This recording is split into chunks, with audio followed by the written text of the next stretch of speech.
بنیادی طور پر حقوق دو طرح کے ہیں، ایک تو وہ حقوق اللہ جن کو کہا جاتا ہے، اور ایک حقوق العباد ہے۔ حقوق اللہ تو وہ ہیں جو اللہ کے حقوق ہیں، مثال کے طور پر نماز ہے، روزہ ہے، یہ اللہ کے حقوق ہیں، ان کا تعلق تو براہ راست اللہ کی ذات سے ہے۔ اگر کوئی آدمی حقوق اللہ میں کوتاہی کرتا ہے تو یہ اللہ کی مرضی ہے، چاہے تو اللہ تبارک و تعالی معاف کر دیں اور چاہے اس پر سزا دیں۔ جہاں تک تعلق ہے حقوق العباد کا، اگر اس میں کوتاہی ہوئی ہے تو اللہ کے ساتھ معافی مانگنے کے ساتھ ساتھ اس بندے سے بھی معافی مانگنا ضروری ہے ہم نے جس کے حقوق میں کوتاہی کی ہے۔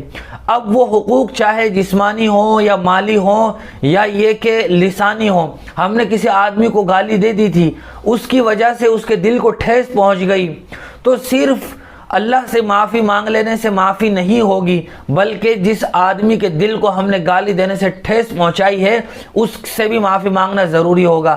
کسی کی غیبت کر دی ہے تو جس کی غیبت کی ہے اس سے معافی مانگنا ضروری ہوگا۔ کسی کا مال ہم نے دبا لیا ہے، زمین ہڑپ کر لی ہے، تو اس کا وہ حق بھی ادا کرنا ضروری ہوگا۔